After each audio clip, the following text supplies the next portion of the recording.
Assalamualaikum warahmatullahi wabarakatuh. Hello guys, perkenalkan nama saya Juwita Indah. Saya berasal dari Universitas Primagraha Prodi PGSD kelompok C. Di sini saya akan berpresentasi dengan materi yang berjudul pengertian, fungsi, dan jenis lingkungan pendidikan.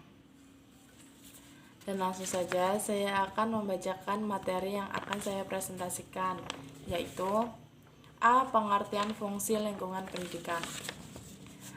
Yaitu ada 3 lingkungan pendidikan, yakni keluarga, sekolah, dan masyarakat. Berdasarkan perbedaan ciri-ciri penyelenggaraan pendidikan pada ketiga lingkungan pendidikan itu, maka ketiganya sering dibedakan sebagai pendidikan informal, formal, dan non-formal. B. Tripusat. Tripusat ada 3, yaitu keluarga, sekolah, masyarakat. Nah, yang pertama adalah keluarga. Keluarga merupakan pengelompokan primer yang terdiri dari sejumlah kecil orang karena hubungan semenda dan sedarah. Dalam Undang-Undang Republik Indonesia Nomor 2 Tahun 1989 tentang Sisdiknas yang menegaskan fungsi dan peranan keluarga dalam pencapaian tujuan pendidikan, yakni membangun manusia Indonesia seutuhnya. Yang kedua adalah sekolah. Suatu alternatif yang mungkin dilakukan sesuai dengan situasi dan kondisi sekolah antara lain. Yang pertama, pengajaran yang mendidik. 2. Peningkatan dan pemantapan pelaksanaan program bimbingan dan penyuluhan atau BP sekolah. 3. Masyarakat. Kaitan antara masyarakat dan pendidikan dapat ditinjau dari 3 segi, yakni yang pertama, masyarakat sebagai penyelenggara pendidikan. 2. Lembaga-lembaga kemasyarakatan dan kelompok sosial di masyarakat. 3. Dalam masyarakat tersedia berbagai sumber belajar. C. Pengaruh timbal balik antara tripusat pendidikan terhadap perkembangan peserta didik. Pengembangan peserta didik seperti juga tumbuh kembang anak pada umumnya dipengaruhi oleh berbagai faktor, yakni hereditas, lingkungan, proses perkembangan, dan anugerah. Khusus untuk faktor lingkungan, peran tripusat pendidikan itulah yang paling menentukan, baik secara sendiri-sendiri ataupun secara bersama-sama. Dikaitkan dengan ketiga proses kegiatan utama pendidikan, yaitu membimbing, mengajar, dan melatih. Seperti ayat 1, pasal 1 Undang-Undang Republik Indonesia Nomor 2 Tahun 1989.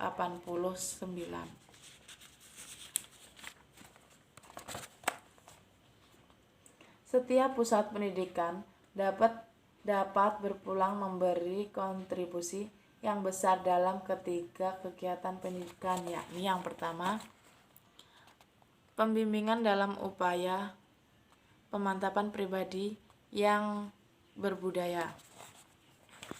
Yang kedua, pengajaran dalam upaya penguasaan pengetahuan.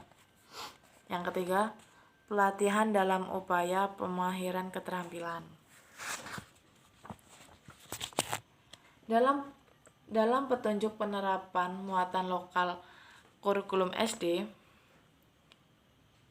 dikemukakan beberapa tujuan yang lebih rinci dari muatan lokal tersebut yang dapat dikategorikan dalam 2 kelompok sebagai berikut. Yang pertama ada tujuan-tujuan yang segera dapat dicapai. Nah, ini pun juga dibagi menjadi 4, yaitu bahan pengarah lebih mudah diserap oleh murid. Yang kedua, sumber belajar di daerah dapat lebih dimanfaatkan untuk kepentingan pendidikan. Yang ketiga, murid dapat menerapkan pengetahuan untuk memecahkan masalah yang ditemukan di sekitarnya. Yang keempat, murid lebih mengenal kondisi alam, lingkungan, sosial, dan lingkungan budaya yang terdapat di daerahnya. Nah, apa sih maksudnya dari tadi yang saya jelaskan? Maksudnya adalah kayak tujuan-tujuan yang segera dapat dicapai. Bahan pengajaran lebih mudah diserap oleh murid. Jadi apapun materi yang bisa ditangkap oleh murid, yaitu lakukan saja, karena untuk kebaikan dan kecepatan juga. Dan yang kedua tadi, sumber belajar di daerah dapat dimanfaatkan untuk kepentingan pendidikan. Sumber belajar di daerah, sumber belajar itu nggak hanya dari buku ya.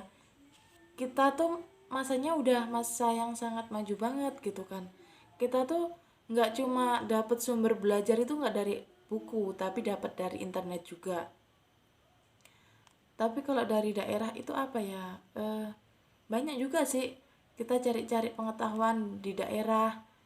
Itu juga kepentingan banget buat pendidikan. Yang ketiga, murid dapat menerapkan pengetahuan untuk memecahkan masalah yang ditemukan di sekitarnya. Ya, kalau murid tadi tuh udah mencari pengetahuan di daerahnya, terus dia mengetahui kekurangan dan kelebihannya, murid itu akan sangat mudah untuk memecahkan masalahnya gitu. Terus yang keempat, murid lebih mengenal kondisi alam, lingkungan, sosial, dan lingkungan budaya yang terdapat di daerah. Ya, sangat benar banget. Murid kalau dia tuh udah udah menjadi satu sama lingkungan, dia tuh pasti akan mengetahui alam yang di sekitarnya. Terus kita lanjutkan yang kedua, tujuan-tujuan yang memerlukan waktu yang relatif lama untuk mencapai, yaitu ada 3. Yang pertama, murid dapat meningkatkan pengetahuan mengenai daerahnya. Murid dapat meningkatkan pengetahuan mengenai daerahnya. Ya, tujuan-tujuan yang memerlukan. Untuk meningkatkan pengetahuan di daerahnya itu emang memerlukan waktu yang relatif lama, karena mereka harus benar-benar fokus belajar tentang apa sih di daerahnya tuh ada apa saja gitu. Dia tuh harus memerlukan waktu yang relatif gitu. Yang kedua, murid diharapkan dapat menolong orang tuanya dan menolong dirinya sendiri dalam rangka memenuhi kebutuhan hidupnya. Ya, anak itu kalau di rumah juga harus membantu kedua orang tuanya dan membantu dirinya sendiri. Masa iya sih orang tuanya di rumah sibuk, nggak mau membantu, dan dirinya sendiri yang sibuk, pasti dia akan membantu dirinya sendiri kan ya. Karena yang mengetahui dirinya sendiri adalah dia sendiri. Tapi kalau orang tua itu ya gimana ya, kita kan nggak tahu anak itu kalau di rumah kayak gimana. Tapi kalau bisa anak itu harus membantu kedua orang tuanya agar mengetahui ilmu daerah juga. C. Murid menjadi akrab dengan lingkungannya dan terhindar dari ketersaingan terhadap lingkungannya sendiri. Ya, benar. Masa iya sih anak mau merasa asing banget gitu dengan lingkungannya gitu. Jadi tuh anak jangan sampai dikurung di rumah aja, mainan HP aja. Jadi tuh anak itu harus belajar juga dari lingkungan agar tidak merasa ketersaingan. Ya benar. Kita lanjutkan. Berdasarkan tujuan muatan lokal, perluasan dan peningkatan muatan lokal dilakukan dengan memperhatikan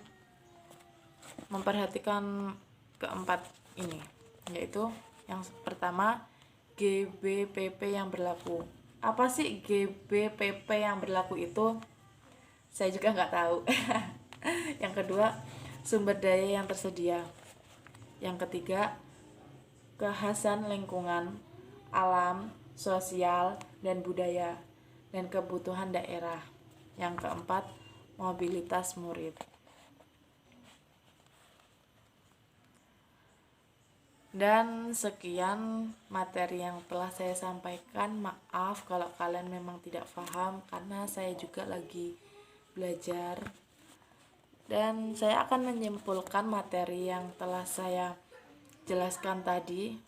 Pendidikan merupakan suatu proses yang kompleks dan melibatkan berbagai pihak, khususnya keluarga, sekolah, dan masyarakat. Sebagai lingkungan pendidikan yang dikenal sebagai tripusat pendidikan, fungsi dan peranan tripusat pendidikan itu baik sendiri-sendiri maupun bersama-sama merupakan faktor penting dalam mencapai tujuan pendidikan, yakni membangun manusia Indonesia seutuhnya serta menyiapkan sumber daya manusia